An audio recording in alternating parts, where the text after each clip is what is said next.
உலக சுகாதார மையம் 1950ஆம் ஆண்டு முதல் ஏப்ரல் 7ஆம் தேதியை உலக சுகாதார தினமாக அங்கீகரித்து கொண்டாடி வருகிறது.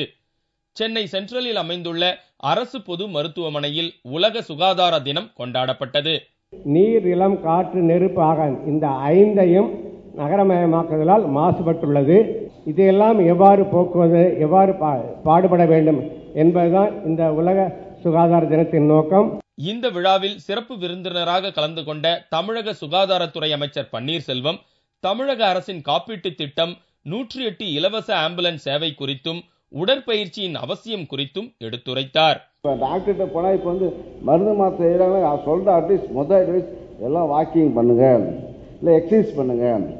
டாக்டர் பேச மருந்து எழுத கொஞ்சம் பாதி விட்டாங்களாம், இதெல்லாம் இதுதான் அட்வைஸ். அதுக்கு பிறகு இதெல்லாம் மாத்திரைகள், இது கூடவே மாத்திரைகள், இதெல்லாம் உடற்பயிற்சி செய்ய வேண்டும் என்ற எண்ணம் இப்போது எல்லாம் மக்களுக்கு வந்து போச்சு. எனக்கு நடைப்பயிற்சி இப்போது நடக்கிற வாய்ப்பை விட்டு போச்சு. உலக சுகாதார தினத்தை முன்னிட்டு ஆண்டுதோறும் ஏதாவது ஒரு இலக்கு அல்லது கருத்தை மையமாக எடுத்துக் கொள்வதுண்டு. அந்த வகையில் 2015ஆம் ஆண்டுக்குள் அடைய வேண்டிய இலக்கு நிர்ணயிக்கப்பட்டுள்ளது. குழந்தை இறப்பு விகிதத்தை குறைத்தல், தாய் சேய் நலம், HIV, எய்ட்ஸ் போன்ற நோய்களை கட்டுப்படுத்துதல் ஆகியன அடைய வேண்டிய இலக்காக குறிப்பிடப்பட்டுள்ளன.